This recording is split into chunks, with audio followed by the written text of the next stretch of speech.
what I think this is really, really interesting is both you and I are about the same age, but we've lived in both worlds, where the digitization of business wasn't very important when we were kids, and the computers weren't even ubiquitous, and phones definitely weren't. I mean, I got my first phone when I was in my 20s. So we've grown up in a world to see the difference between what happened in or pre this digital progression that we're speaking of and now.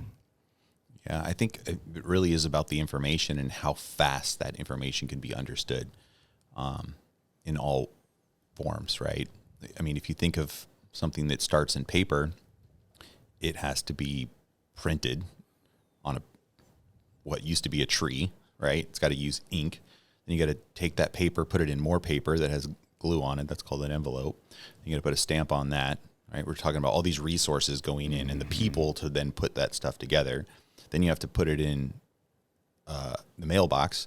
Another person has to come pick it up. They have to put it in a bag with a bunch of other pieces of paper, bring it to a sorting facility, move all that stuff around. This is driving. And then finally, 3 days later, you have a piece of mail that you have to open up, maybe pull out the staples, do some level of review on it, and then stick it away in a file that then you may want, a couple days down the road, and you say, hey, where's this file?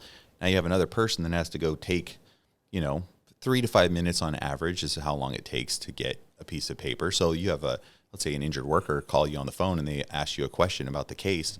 Now you have to wait or make them wait or hang up and say, I'll call you back later. So there's all this time and energy, right? When everything could have just been click and done, so, and that's like just one trip. Imagine that times thousands per year. Now you start to see this big, gigantic, exaggerated cost that goes into everything. So, yeah, I mean, even the printers, right? You have to have someone make the printers. You have to make somebody has to make the scanners. The scanners they use are like really expensive. So paperless is interesting. Like even if you are a paperless law office, that doesn't mean you don't receive paper, right? There's still paper in the industry. Definitely. I think there will be a future where paper is gone from the industry. I think it'll take 10, 15 years, but like every company could benefit from going paperless. Yeah, and there's an element that you kind of touched on, like a responsibility. We're talking about waste, right? The difference between what you described in the paper model versus an email. 100 words versus five words of just description of the process itself. We're talking about waste and the waste, the waste of all the raw materials for the printing machines, the ink, the paper, all of that, right? Yeah. So I was pulling up some cool data. 500 sheet packet of paper weighs 5 pounds. So that's 10,000 to 20,000 sheets per tree. And that's, a banker's box is like 2,000 to 2,500, right? So you have 1,000 open cases. Let's say they are a banker's box. That would be a large paper file. Small paper file is probably a third of a banker's box.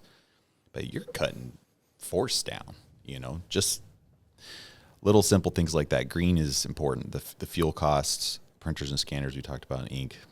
How about buildings? Think about COVID and how, what happened to the people that were 100% paperless and they couldn't work in the office? Do they have to drive to go pick up a file one at a time? And oops, I forgot one. Do I have to drive back and get the other one? Yeah, the efficiency lost is just incredible. I talked to a client back in January that was fully remote, fully paperless before COVID, and they didn't miss a beat.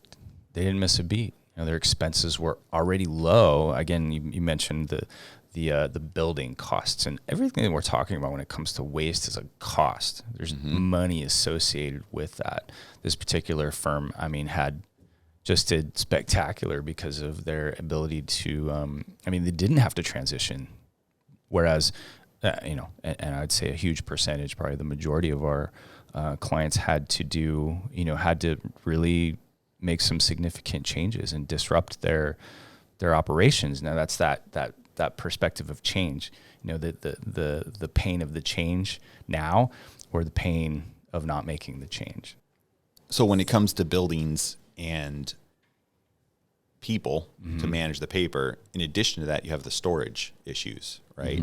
So a large law firm with 1,000 open cases may have like an entire room dedicated to just those paper files. Right. We've seen it. I've seen some really cool ones, by the way. And I've also seen some that are like pretty horrible, like well-managed offices, well-managed paper. Oh yeah. My goodness. So that's a little rough, right? And then this is the clutter that comes with it. Right. We've talked about like 5S in this sorts, shine, set in order, all that fun stuff. So different law offices can still manage things clean. There's a law office in Southern California who had that really cool, like you crank this thing to a particular letter, and all these cabinets, they touch each other. Right. So they're like as much storage as you possibly can fit in that space. And then you crank to the letter and it just opens everything. So there's just one row available. Yeah. Go in, grab the file. So like people can get, pretty cool with paper storage, but regardless, still wasteful, still expensive. What happens when someone in the back was smoking a cigarette and threw it in a garbage can outside and it caught the building on fire and then all that paper goes? Done. Yeah. What do you do? Like insurance. That's all you can do. What about all the injured workers? Yeah, no, I think that's the main thing. If you're really thinking about, the safety of those records in respect to your clients, then, most people will talk about it being, your closed files, but we can talk about subsequent injuries, and your files that it could be used for that. So, yeah. What about even like transferring of that type of information? You get into a car accident and all those bankers' boxes worth of papers fall out and they roll down the freeway with people's private information on the them. Privacy aspect of this technology and the progression of digitization and privacy. Oh my gosh, we can go forever. Yeah. But let's move on to the next portion here, this next question. And I think that a good question is, how does this threaten our profession? And we should describe kind of what we do. And the short term of what we do, or the terminology that's used is quote unquote copy service. That's the industry term for what we do. We are outlined in the California Business and Professions Code as professional photocopier, quote unquote. And that carries with it the responsibility to keep information confidential. And I think that what's important too, to talk about what our job is, it is responsible for confidential information, but it's also responsible movement of chain of custody. And that to me, I'm not sure, and I think about this a lot, and I'm not sure that changes significantly with technology, at least where we're at now. There's still, what you have is different custodians that have different ways of storing information, and it could be digital, it may not be, but what we're responsible for doing is ensuring that chain of custody. And that I'm not sure is going away. I think that it's possible if you have, and we're going to kind of talk a little bit about blockchain. It's possible that you could secure that chain of custody digitally. You could have it all represented every time that information is touched. It's recorded, and you theoretically could even document whether that information has been tampered with or changed at all.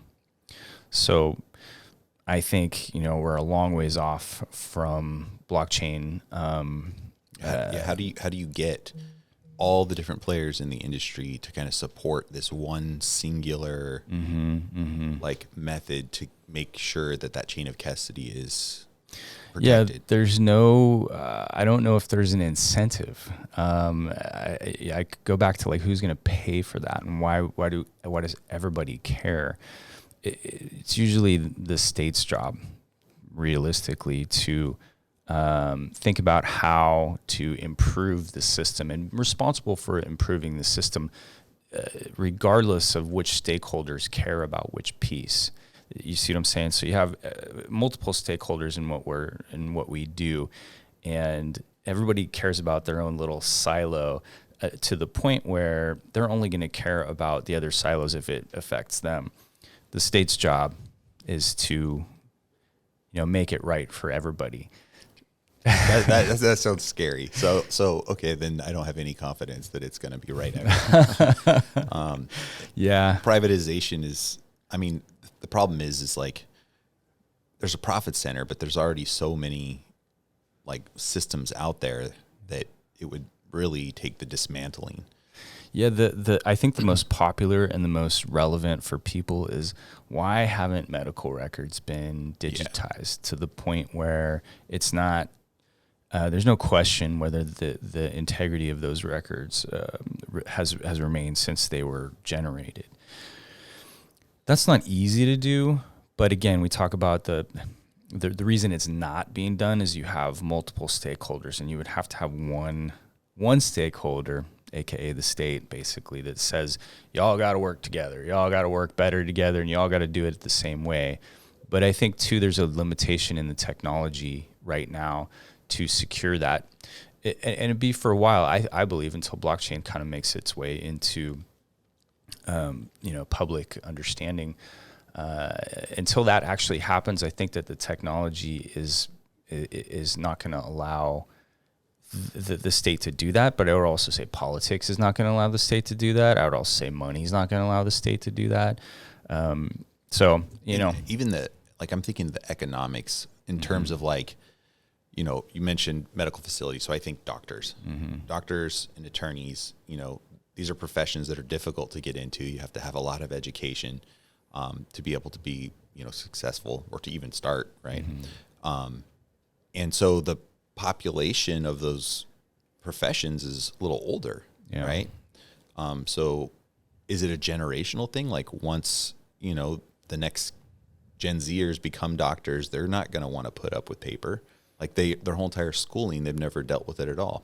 I think it's an evolution. I do. I think that the more digital, the more the closer we get to flipping a switch where all the interested parties can easily now make a system where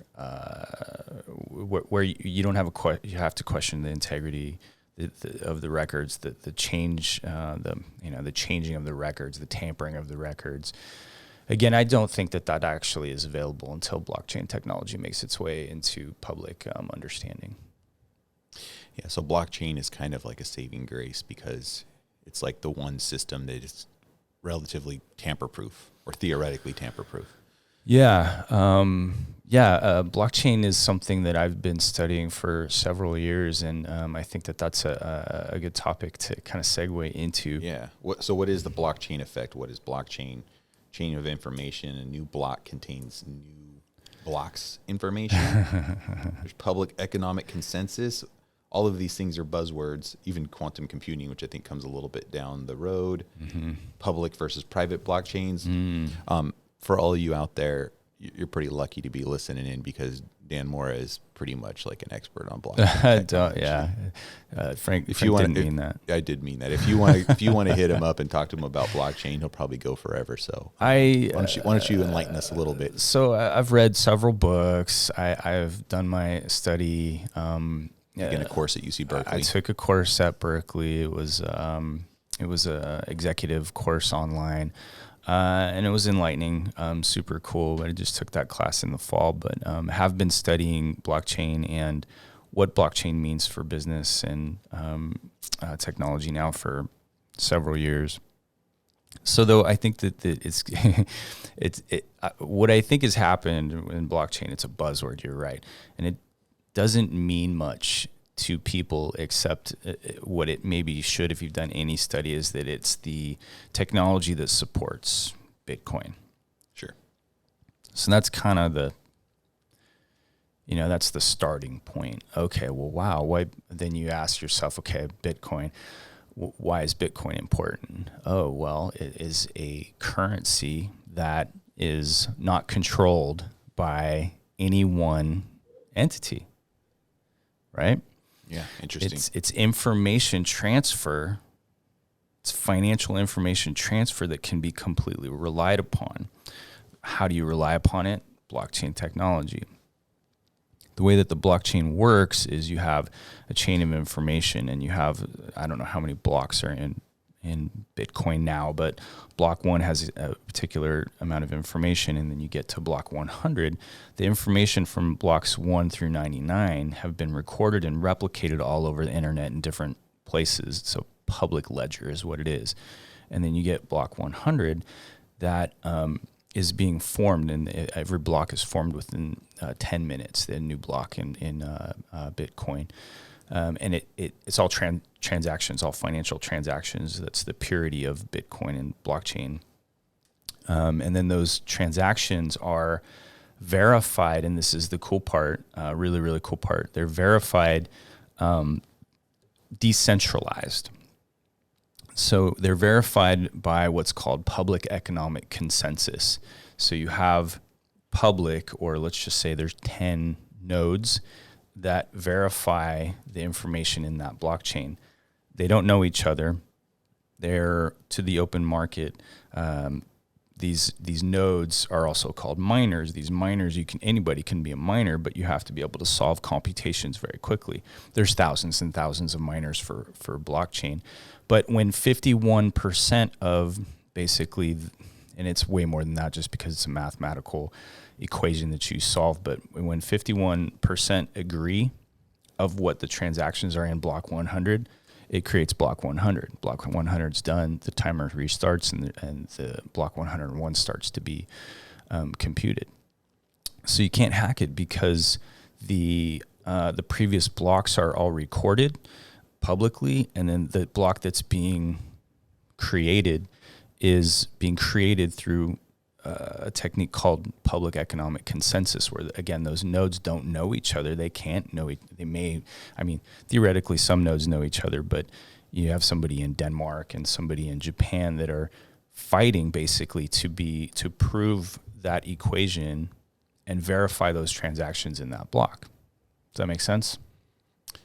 It does make sense. I've heard it quite a few times, but it definitely is complex. So how then can, medical records be transitioned to blockchain, or is that even a thing that's going to happen? Like, what does that look like? So what I described to you was was literally the purest form of blockchain, and the purest form of blockchain has those elements that I described. It's the what do you call it? The genesis. Bitcoin is the result of blockchain theory. Theory is blockchain is a technological protocol that has manifested from a theory. And then what you see here, though, is then Bitcoin, which is, in very short terms, trusted economic movement, trusted economic transactions. So trust is really what I think blockchain provides. So it's hacker preventable. That's hacker the proof. Thing, right? Yeah, it's secure. We've talked a little bit about quantum computing, and I've suggested that once that comes into play, that the sheer ability for quantum computers to process data can basically, at that point, miners could then be hacked. But I believe the response was, well, then now you would just take that same blockchain philosophy, but apply it to quantum computing, right? That's correct. And now you would need the next big thing. You have, let's just say you have 100 nodes, 100 miners, and all of a sudden you see quantum computers start to come out. The miners with quantum computers are the ones that are going to verify fastest, and they get paid more based on how fast they mine. So it doesn't really break it. You could think that you could assume, and it's possible, I suppose, that quantum computers, the speed at which they compute, could hack, for example, all the nodes. Now you'd have to know who those nodes are. And that's very, very, very difficult, if not almost impossible, to hack all the nodes, because again, it's public. Nobody knows who the nodes are. It's all hidden behind private keys and etc. So I think that what will end up happening, like I said, is that quantum computing will just cause an advantage for miners. Yeah. I think, though, how this plays out, the next evolution, the next generation of blockchain is that it doesn't carry just financial information. It can carry any sort of information. And what you end up having is what you can have, and I think, and I know that this is happening, is smart contracts based on the blockchain. So a contract could execute. You say, for example, that a contract will execute at a particular time, and both people agree, and we sign off on this contract, and we say it's going to execute in a week. That can't be debated. We've now recorded, however you record that agreement, we've recorded that on a blockchain. Ethereum is the second most popular behind Bitcoin, but Ethereum has extra power because it's not just financial information; it's any kind of information you can throw up into the block, and then it's secured. But we say that our contract's going to execute in a week. We agree. That's recorded on the blockchain. You can't renege on it. Basically, that's a very simple version of a smart contract. But you can embed all kinds of different contractual agreements within any blockchain, or not any blockchain, but Ethereum is a good example because that's exactly what they do. And personal information like medical records, things of that nature. Yeah, and what I think with medical records, the way you look at it is lock and key. So you have the medical records behind a safe that is not in the blockchain, but the key is on the blockchain. And the key has a private holder that is outside the blockchain, and then there's a public key that goes into the blockchain. That public key can't be changed or what have you, but the only way to unlock those medical records is with that key. So we've all heard the stories about people losing like the key to their wallet, and $80 million worth of Bitcoin gone. Yeah. There was a guy that was like digging for 2 years through like a waste facility trying to find like a piece of paper that he wrote his key on. Yeah. And I think that so if you have cryptocurrency, I think what needs to happen with cryptocurrency is biometrics. I think that is the future. If I'm advising anybody in cryptocurrency, biometrics is the way to go. A little scary, but redundant, because if you lose one thumb in a carpentry accident, maybe keeping the other thumb on file too would be a good idea. Right. Like iris scan, you got the left eye and the right eye. Yeah. Sneeze on it, get a little DNA. I don't know how they do it. Yeah, and DNA is, there you go. Right. Until biometrics gets into blockchain, and it probably is some people doing it. What you have is the basic, or the internet itself, and the internet is not secure. Let's just be really clear. The internet itself, just a standalone, is not very secure. There's ways to secure it, and what ends up happening is you have Bitcoin, for example, which has its own system, but you have to, in order to talk to Bitcoin and to submit transactions and to get transactions out, you have to have a wallet. Okay, this is where all the news comes in. Okay, these wallets, the wallet is assigned to you, Frank Smithson, and you have a password, and they tell you, they're very, very, very clear. Look, if you lose this password, bye-bye. Just say bye to it. Or actually, there's actually consultants out there that will help you, and they're fairly successful. They you have 5 Bitcoin locked up from 10 years ago. They'll charge you a nice fee to try to recover that for you. Interesting. Yeah, so that's where the news comes in, is like, it's not secure. Well, your wallet's not secure. Bitcoin itself is absolutely secure. It's just mathematically possible. Yeah. Not possible. So when I think we should be careful when we say the internet is not secure. We're talking about a level of risk, right? And where what we've been talking about for the last 5-10 minutes is really like where the future will be when we figure out how to get all the mixing, moving parts put together. In the meantime, without having blockchain, we do have a lot of ways that we can put things on the internet and create levels of security. And there's definitely different levels of that. You know, having a server in your building, that can burn down too. Then having like, you know, a server outside, like a single the reason one. I say that is because like this if the state says we want to control medical records, you know, they'll have servers. Okay. But no, you know, red-blooded Americans should be wary of the state holding your medical records. Okay. Yeah. So a better system and a more secure, a more pure system is a blockchain system ultimately. But you're right. There is levels of security and important levels of security right now available. Yeah, right now. I think that's what we really need to make clear is that there is levels of security that are available now where you can put your information out. You've heard the word the cloud, right? On the cloud. And the cloud is redundant, right? So it can prevent some of the issues like fires and things like that. Yeah. You got a building with a skyscraper filled with servers that Google or Amazon, AWS. Yeah, I think for our audience, you know, and we too, everybody's guilt. It's paperless. Okay, so we'll just put the hyphen in there. We'll say serverless or a physical server, on-site server less. The security of having a web-based, cloud-based system is far better than your server that's only holding information in your server closet. Okay, that's what we're talking about. That level of security.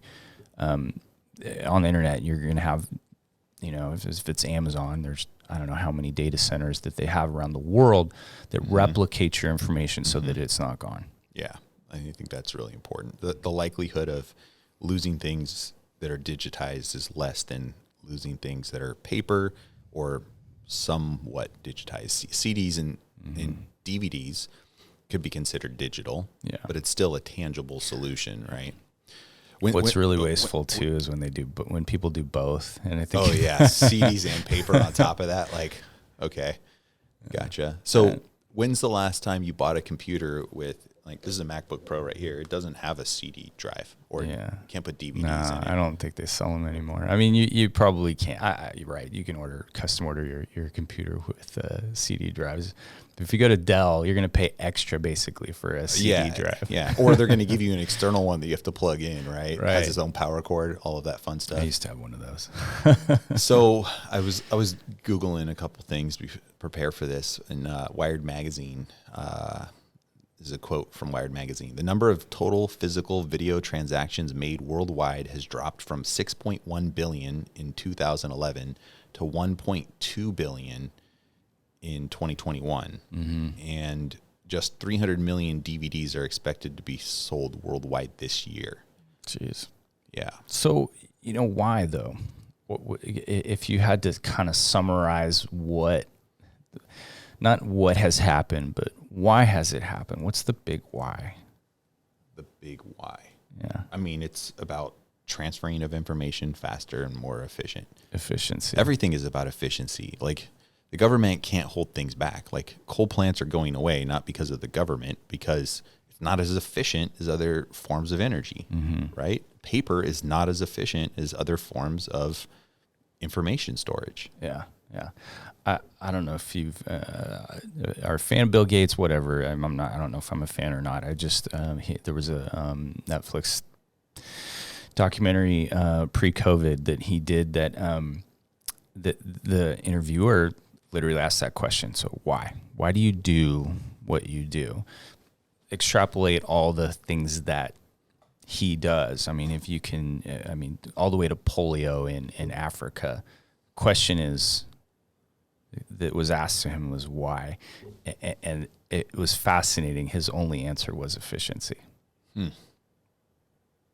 try to make everything better. I mean, that's what Gemini has been doing forever, right? We've been, I think, leading the pack when it comes to, getting law firms to understand that moving towards paper less is, beneficial for them.